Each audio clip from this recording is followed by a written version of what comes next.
be here we are celebrating the remarkable contribution of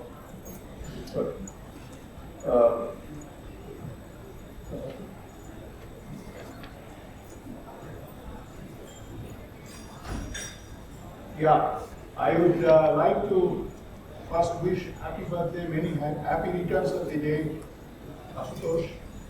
We are,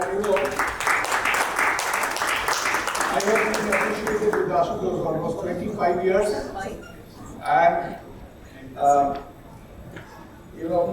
found him as a very creative scientist, technologist, whatever you call it.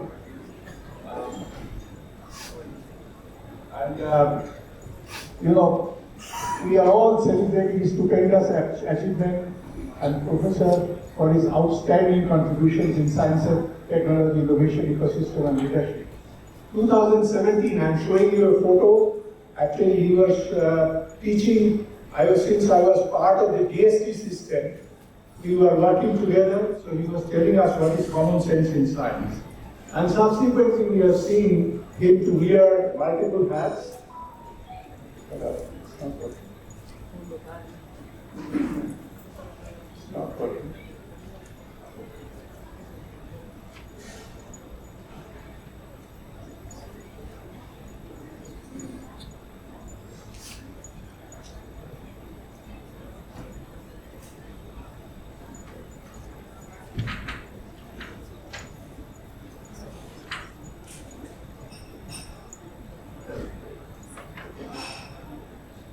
So, we congratulate again for the civilian honor. Now I get to the topic of my discussion today. That is on,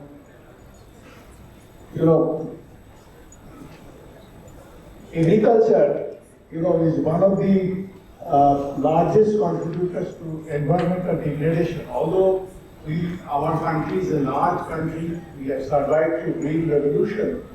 But I think the production, transportation, and consumption of food are very carbon intensive.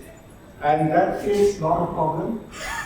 It produces a lot of fossil fuel which end up in our atmosphere, accelerating global warming. That we have been talking about in 17 goals of the sustainability development.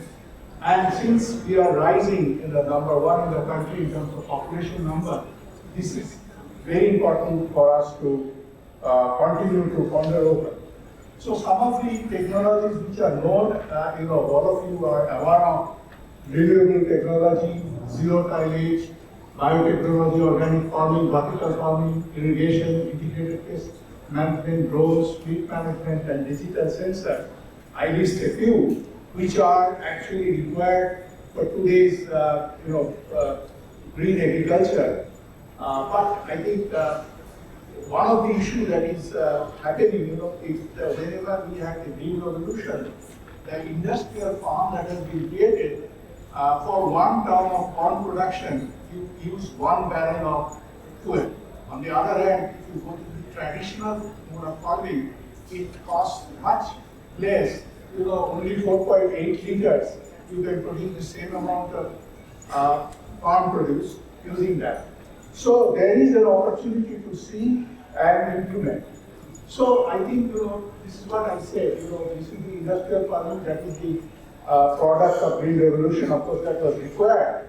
And utilizing green technologies, it is possible to change some of the environmental parameters.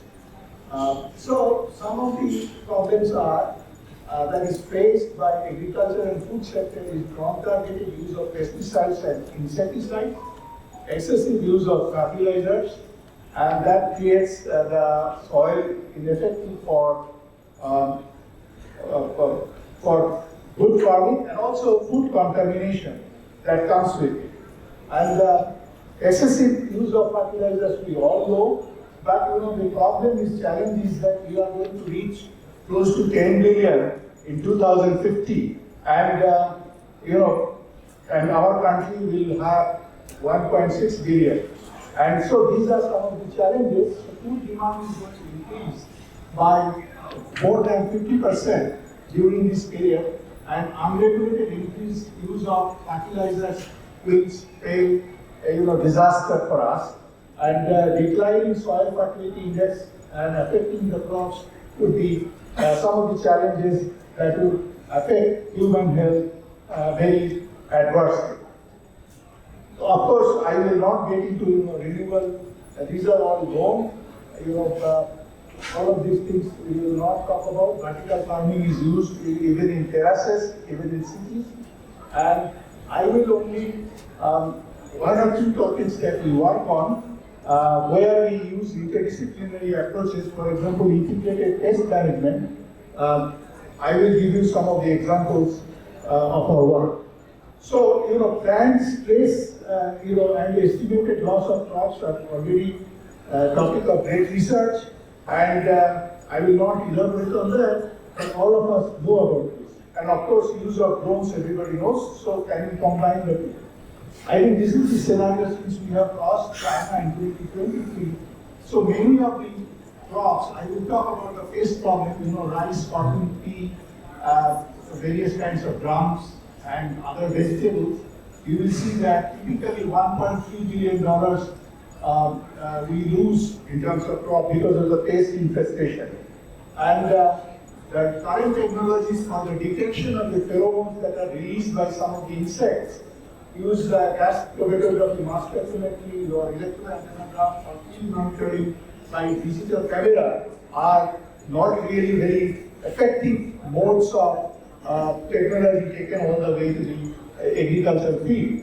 And therefore, I think there is need for doing a lot of innovation, and these at a rate which is higher than that of the release by its female counterpart. And that is a very useful technology. Unfortunately, I cannot show it. This is actually live we have done. This is in Banaras. We have done this experiment in the guava orchard, and this experiment has demonstrated that we can actually effectively control in 1 acre area how much we can talk about it in detail. And this project was in collaboration with APGC Biotech Private Limited, Hyderabad. And there are many other problems. These problems we can create. So essentially, these pheromone nanosensors we have also started making. So we can create volatile release pheromone, and then they can come and we can create this kind of situation for farmers. So essentially, we can make this normal situation. Then there will be green light. If there is a imminent danger, then there will be yellow light. And if there is serious infestation, there is a red light. So that kind of technology we have developed, and so we can do pest management by slow release of the pheromone nanogels, where it attracts the bugs inside it, and without exposure to any insecticide whatsoever, you can do completely green technological implementation and containment. More recently, we have done verification of MEMS. And on the surface, we have taken various other types of development so that we can, these are the surface verification of silica. And you can see here, we can sense female sex pheromone. We have shown there again in tomato plants. If anybody is interested, I can go to the detail in the interest of time. And so, but I think you can functionalize the surface by surface engineering and come up with various types of high precision femtogram level sensors for the release of the volatiles. So essentially, many of the advantages are that pheromone, no matter what it is, we can actually design an acceptor for that pheromone molecule, and this can be very effective because transportation of these nanosensors is trouble for localized treatment of pesticides, and you can do it in different places. And we have also done in Helicobacter armigera, which is the pest infecting rice, tomato, cotton, and many other produce. And of course, there are several patents. If anybody is interested, we can discuss this in detail for technology. And we have also done the industry collaboration. Here we have involved a drone. So you can see that this is in Karnataka. we have actually taken some of these nano sensors and fitted these drones, and they go up to 1 meter in height and sense the pest infestation level in a given plot area.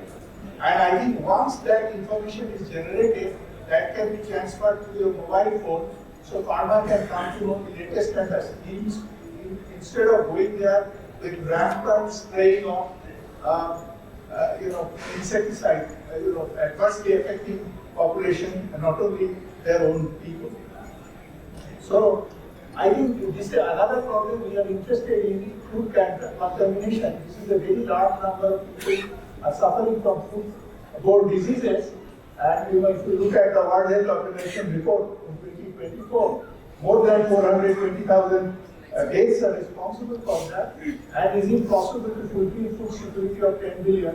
Yes, it is possible by monitoring different type of new technology. So we have made various kinds of sensitization of volatile organic matter, and some of them have limitation of extent, but we have made chemo-resistant colorimetric gas sensor.